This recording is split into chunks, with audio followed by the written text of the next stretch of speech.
लीजिएगा।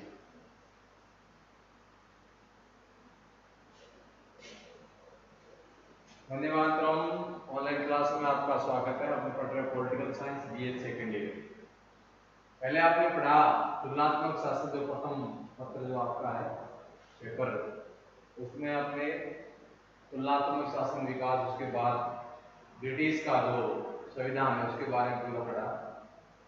अब शुरू में क्या था कि ब्रिटिश के बाद अमेरिकन, संयुक्त राज्य अमेरिका का आर्थिक और सामाजिक आधार पर उसकी क्या विशेषता है,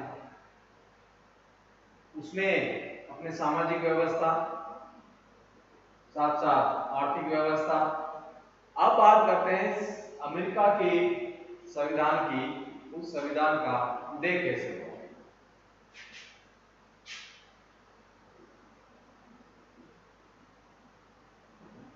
संविधान का उदय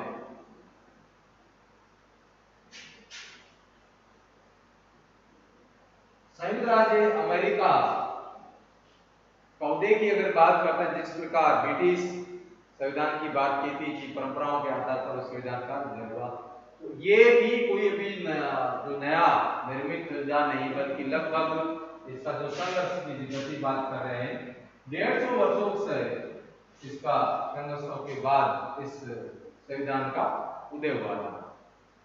अमेरिका में अलग अलग देशों के लोग जाके बस गए और धीरे धीरे नई संस्कृति के साथ जो लोग बस अपना कार्य आरंभ हो गया। लेकिन इसके साथ साथ लोगों ने अपने यूरोपियन देशों के एक अलग से संविधान यानी समावेशी विचारधारा रखा कि इस प्रकार संविधान होना चाहिए, क्योंकि अलग अलग देशों में लोग वहां बस गए, अलग अलग विचारधारा, अलग अलग नीतियां, अलग अलग संस्कृति परंपराएं रही। तो इस प्रकार अलग अलग देशों में अलग अलग परंपराएं थी। तो ये उपनिवेशवाद उनका जो आधार मान जाए, उपनिवेशवाद विचारधारा संतंत्रता की ओर परिसंघ और वर्तमान में जो संविधान की प्रस्तुति के नियमों के आधार पर जो है संविधान का उदय हुआ। तो कह सकते हैं सबसे पहले औपनिवेशिक आजादी की घोषणा, इसके साथ परिसंघ की स्थापना और संविधान का निर्माण। तो ये चार बिंदु इसके आधार पर संविधानवाद का उदय माना जाता है। सबसे पहले हम बात करेंगे औपनिवेशिक गुरु युग।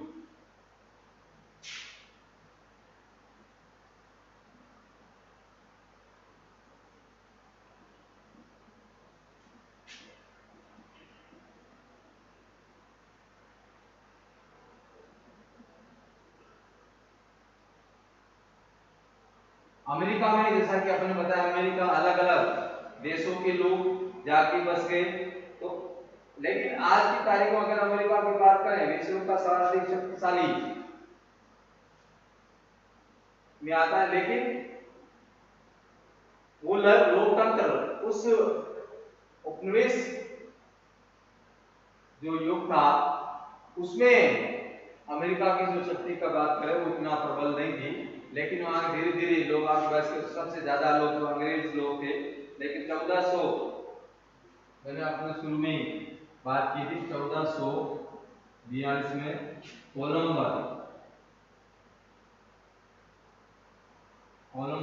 कोलंबस जो थे, एक मैंने इसके बारे में आपको बताया था कोलंबस के कि डाकू अंतवादी, लेकिन कहते हैं इसने महाद्वीपों की खोज की, जैसा बुक्स बता रही है। लेकिन वास्तव में क्या थे, कोलंबस स्पेन निवासी था। इसके बाद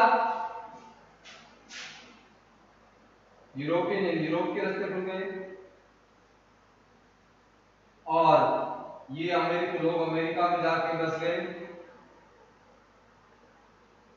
अधिक लोग। और इसके साथ अंग्रेज ज्यादा थे और वहां कहते वो अधिक अधिक आर्थिक, लेकिन जो वहां बसने का जो कारण था वो क्या था? धार्मिक, आर्थिक, धार्मिक और आर्थिक था।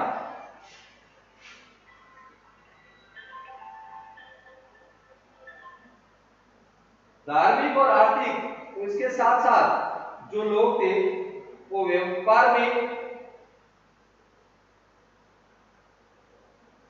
और कहने को तो ज्यादा होशियार थे, व्यापार में विफल थे, लेकिन अब वहां क्या था, उन लोगों ने एक आज्ञा पत्र के आधार पर इसकी स्थापना करने की, क्योंकि व्यापार करना है तो व्यापार करना, क्षेत्र बांटने की कोशिश की। तो उपनिवेश यानी राज्य अलग बांटे, किसके आधार पर?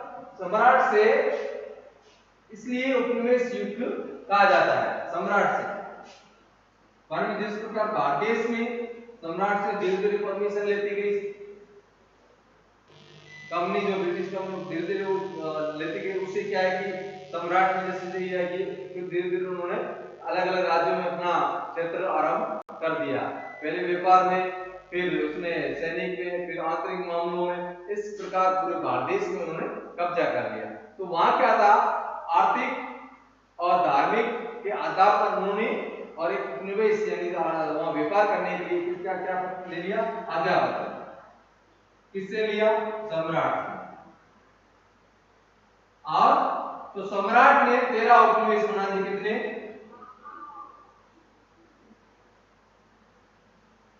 13 उपनिवेश वहां पे बना दिए गए अलग अलग। तो इस प्रकार ये, लेकिन वहां क्या था, अधिक जो अमेरिकन के साथ साथ जो दूसरे यूरोप देशों के हैं उनका प्रभाव ज्यादा रहेगा। तो पहले क्या किया उन्होंने? व्यापार की बात की, जिस प्रकार भारत देश ने किया वैसे वैसे भी वहां अमेरिकन ने किया।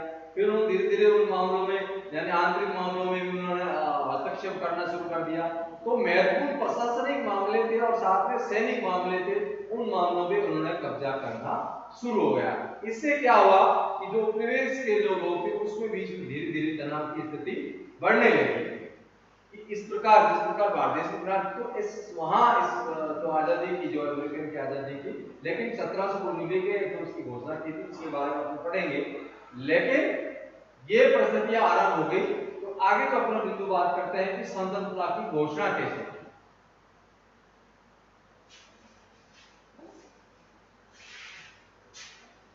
तो उपनिवेश पर धीरे धीरे कहा जाता है कि 1760 में आजादी की या स्वतंत्रता की घोषणा। आजादी शब्द अच्छा है, पर आजादी अब आजादी की घोषणा से कोई भी पीड़ित होता है तो या उसको ऐसा लगता है कि अब व्यवहार सही है अंग्रेजों का, तो उपनिवेश जो थे इस यहाँ की शासन व्यवस्था पूर्ण रूप से उन्होंने अंग्रेजों ने अपने हाथ में ले ली थी। और उसके साथ साथ क्या किया कि जो 1760 में ब्रिटिश की हालात खराब, आर्थिक स्थिति वो सोचनी है, ठीक है ना। यानी वो स्थिति खराब होगी। ये ब्रिटिश की नियम आदत से थी कि जहां तो कर बढ़ा दीजिए, जैसा कि आपने ब्रिटिश संविधान में पढ़ा था। ब्रिटिश संविधान में बात आई थी बिना प्रतिनिधि के कोई कर नहीं। वहां भी इस प्रकार अलग अलग सम्राट है, तो वहां सम्राट ने भी कर लगाना आरंभ कर दिए गए। तो वहां इस प्रकार जिससे क्या हुआ कि ब्रिटिश के जो तंत्र था वहां पे, उस तंत्र के खिलाफ विरुद्ध उपनिवेश जो है आपस में धीरे धीरे निकट आने लग गए और उनका विरोध करना आरंभ कर दिया, जिससे कि वहां की ब्रिटिश सरकार में उनको दबाना शुरू कर दिया। तो इस प्रकार की जो भावना देशभक्ति की, राष्ट्र प्रेम की भावना वहां पर जागृत होने लगी। और 16 दिसंबर 1773 में मैसाचुसेट्स जो है जगह है,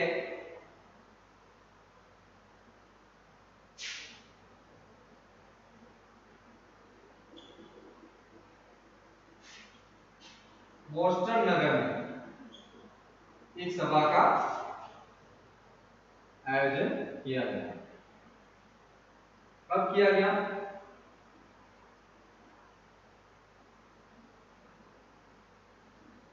1773। तो मैसाचुसेट्स जो जगह है वहां पे इस प्रकार नगरवासियों ने चाय की जो जहाज है लगभग 3 जहाजों को नष्ट कर दिया गया। तो ये क्या कहलाए? विद्रोही। अब यहां विद्रोहियों को दबाने के लिए ब्रिटिश ने अपनी सेना भेजना आरंभ कर दिया। उसके साथ साथ उपनिवेश जो लोग बाकी 2 लोग थे वो भी धीरे धीरे सभी एक साथ आने आरंभ हो गए और मैसाचुसेट्स में बहुत जो है हालात ऐसे हो गए गंभीर जिससे कि वहां सैनिकों ने दबाव शुरू कर दिया।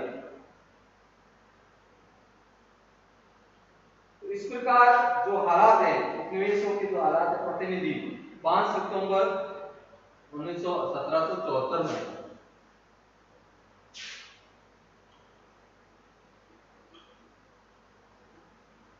फिलाडेल्फिया जगह है वहां क्या की सभा आयोजन। कब सभा आयोजन की गई? 1774 5 सितंबर तो 1774 में फिलाडेल्फिया जो जगह है वहां पे इस प्रकार सभा आयोजित किया गया जिसे अपन क्या कहते हैं प्रथम दीप सभा कांग्रेस। ये प्रथम जो महाद्वीप की सभा थी जो प्रथम कांग्रेस के नाम से जाना जाता है। फिलाडेल्फिया में अगर सभा होने के बाद क्योंकि विद्रोहियों ने सभा की और वैसे जो जगह थी जिसका मोस्टर का नगर था उस नगरवासियों को भी उपनिवेशियों ने कहा कि आप भी हमारा समर्थन दें और इस प्रकार वहां धीरे धीरे ब्रिटिश जो है उनके और अमेरिकन के उपनिवेशी थे उनके बीच में तानाशाही आरंभ हो गई और इन कानूनों को रद्द करने के लिए जॉर्ज तो मीटिंग कब हुई? 74 में फिलाडेल्फिया। ये इस नगर में सभा हुई जिसे क्या कहा प्रथम कांग्रेस और इन सभा ने जो प्रतिनिधि थे इनके उन्होंने क्या किया जॉर्ज तृतीय अपनी याचिका रखी कि जो कानून बनाए गए हैं उपनिवेशियों को लूटने के लिए कर बनाए गए उन करों को रद्द किया जाए। लेकिन हुआ क्या कि ब्रिटिश का जो सम्राट था वो भी उसी विचारधारा का था। इस कारण से उपनिवेशों ने अपनी घोषणा की आजादी की घोषणा करने की कि इस प्रकार अगर चलता रहेगा तो हम अब अमेरिकन जो है इस प्रकार है। उन्होंने फिर 10 मई 1775 में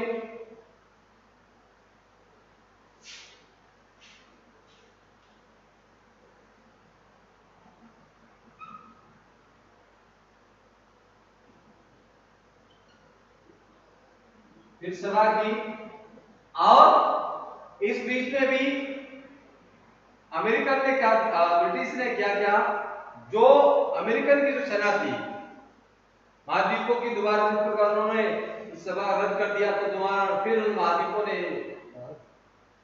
10 मई को और सभा की।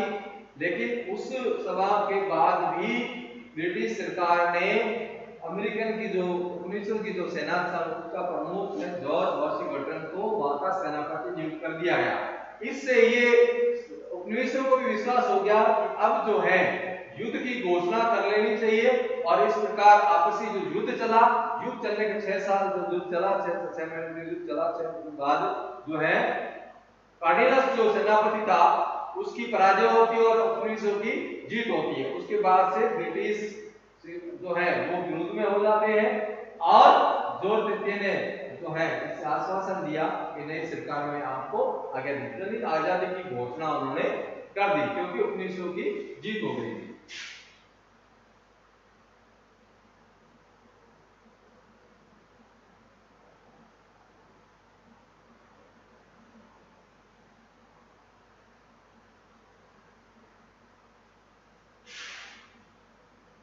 23 अगस्त को घोषणा कर दी गई थी और फिर उसने क्योंकि उपनिवेश जो ने इस प्रकार कि विद्रोह बढ़ रहा है तो युद्ध होने के बाद 6 वर्ष तक युद्ध चला और 19 अक्टूबर 1781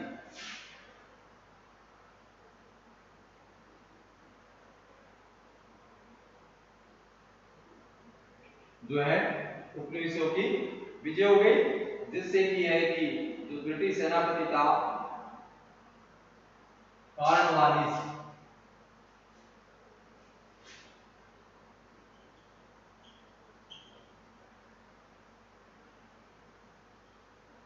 वह उसकी पराजय हो जाती है और ब्रिटिश की पराजय होने के बाद जॉर्ज परचम ने 4 जुलाई को घोषणा कर दी कि आपकी अगली सरकार जो आएगी उससे आपको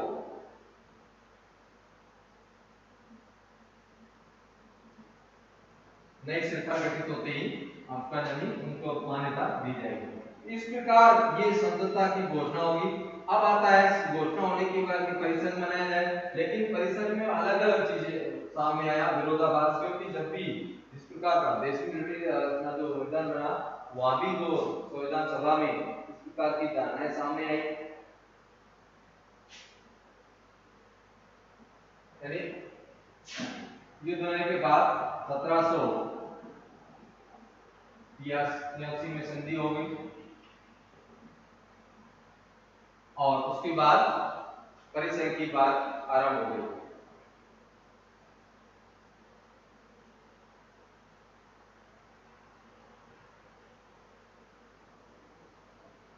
अब बात दूसरा जो पॉइंट अपना आता है, पहला पॉइंट अपना उपनिवेश, दूसरा पॉइंट आजादी की घोषणा, तीसरा जो है जुलाई को आजादी की घोषणा के बाद इस प्रकार परिसंघ बना जाएगा। परिसंघ की स्थापना के लिए 17 नवंबर 1700 परिसंघ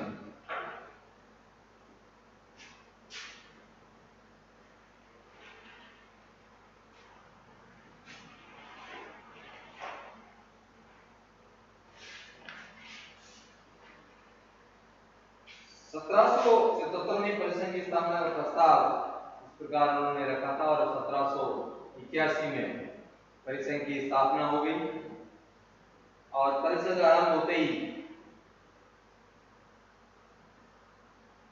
क्योंकि इसकी जो स्थिति ऐसी थी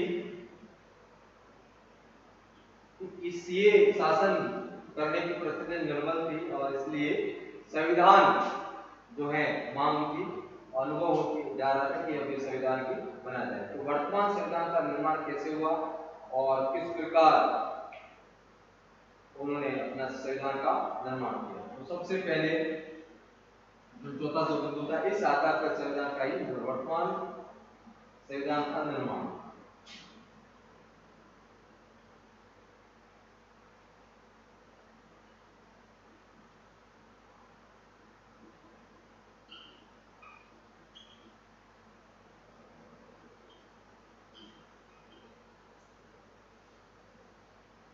परिसंघ के बाद जैसा कि आपने पढ़ा था विद्रोह जीत होने के बाद और परिसंघ की त्रुटियों होने के बाद, क्योंकि कई त्रुटियां थी, इस त्रुटियों को सुधारने के लिए ही संविधान का निर्माण जरूरी था और 25 मई 1787 को पहला फिलाडेल्फिया जो जगह थी मैंने आपको बताया, दोबारा उन्होंने एक सभा आयोजन किया गया 25 मई 1787 फिलाडेल्फिया यहाँ एक सभा का आयोजन हुआ और 13 उपनिवेश जो थे उनके प्रतिनिधि उस उपनिवेशों ने के प्रतिनिधि बनकर सभा में गए। लेकिन होता क्या है, अलग अलग वहां महत्वपूर्ण लोग भेजते हैं, तो महत्वपूर्ण लोग भी गए और जॉर्ज वाशिंगटन जो थे सभा का अध्यक्षता की। इसके साथ साथ नए उसमें दो चीजें सामने आई, क्योंकि कोई भी चीज अपन निर्माण जिसका करते हैं और संविधान का निर्माण करते हैं तो परेशानी और कठिनाइयां जो साथ में रहती हैं।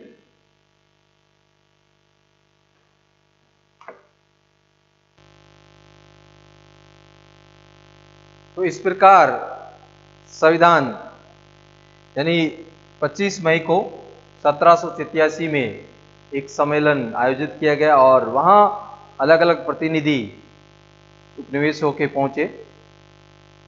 लेकिन आपसी सहमति जब बड़े महान समझौता संपन्न हुआ कि अलग अलग प्रतिनिधि साथ में 2 सदन बनाए जाएंगे, 2 सदनों में और 10 दिन बहस चलने के बाद ये प्रतिनिधि जो सदन होगा निम्न सदन और एक सीनेट होगा तो सदन, तो उन दोनों सदनों के निम्न प्रतिनिधि सदन के यानी अलग अलग क्षेत्रों में चुने जाएंगे जनता द्वारा और सीनेट के बड़े राज्यों के प्रतिनिधि चुने जाएंगे। तो इस प्रकार इस और उसके साथ मॉन्टेस्क्यू के शक्ति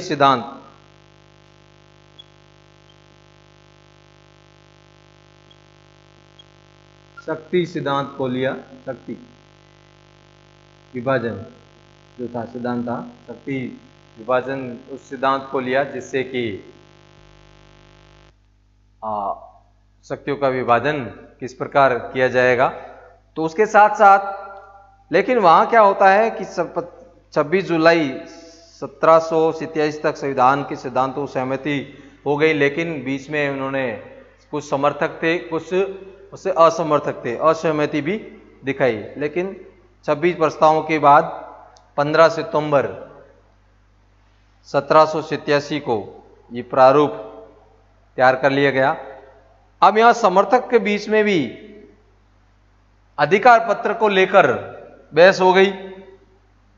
आता है समर्थन संविधान का अनुसमर्थन, तो उसमें 2 वर्ग बन गए। जिस प्रकार पहले संविधान सभा की जो सभा थी उस सभा में भी इस प्रकार के विरोधाभास आए।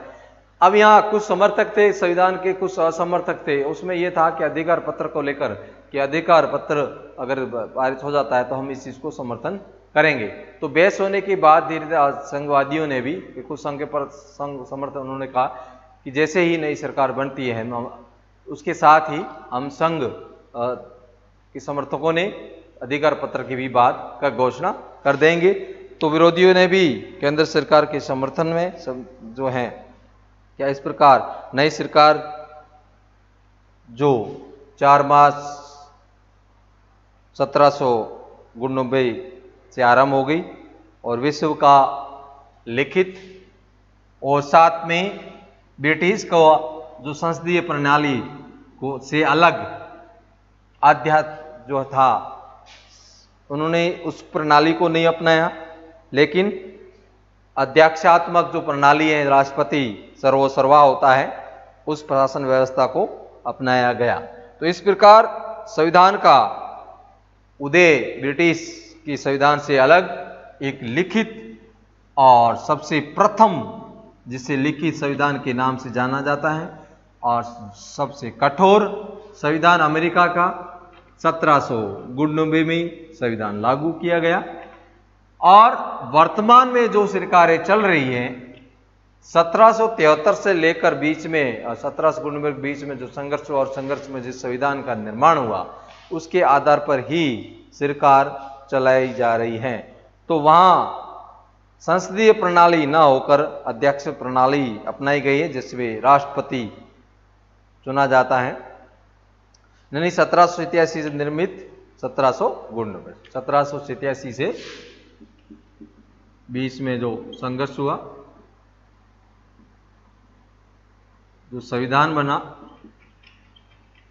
उस संविधान से वर्तमान की सरकार चल रही है। अध्यक्षात्मक प्रणाली, अमेरिका में राष्ट्रपति सर्वसर्वा, प्रधानमंत्री होता नहीं। तो ये प्रणाली अपनाई गई, लेकिन ये बात तो तय हो गई कि उस सबसे पहले लिखित और निर्मित तो संविधान जिसे कहते हैं लिखित और कठोर संविधान अमेरिका का, लगभग 27 जो इसमें संशोधन ही हुए हैं, साधन प्रक्रिया से नहीं बल्कि कठोर प्रक्रिया, इसलिए इसमें संशोधन प्रक्रिया बहुत कठोर है, इसलिए आज तक जो है 27 संशोधन ही हुए हैं। लेकिन अमेरिका में और ब्रिटिश में जो है किस प्रकार संविधान अलग अलग हैं, वहाँ परंपराओं के आधार पर चलता है, यहाँ लिखित और कठोर के आधार पर चलता है। तो ये तो अपने अमेरिका का संविधान कुछ उदय है जिसके अपने 4 बिंदुओं पर चर्चा की। सबसे पहले उपनिवेशिक जो युग था, आजादी की घोषणा, परिसंघ, उसके साथ संविधान का निर्माण। तो वर्तमान संविधान का निर्माण इस प्रकार 1787 से लेकर और 1792 तक बीच में जो संरचना उपनिवेशों का जो है अपने देश के प्रति भावनाएं बढ़ी और युद्ध हुआ, युद्ध के बाद है इसकी घोषणा कर दी गई। अब पढ़ेंगे उसके संविधान के क्या स्रोत रहे हैं और किस प्रकार अमेरिका संविधान के स्रोत और उसके आधार पर वो संविधान का पूर्ण गठन हुआ। इसके साथ जय हिंद।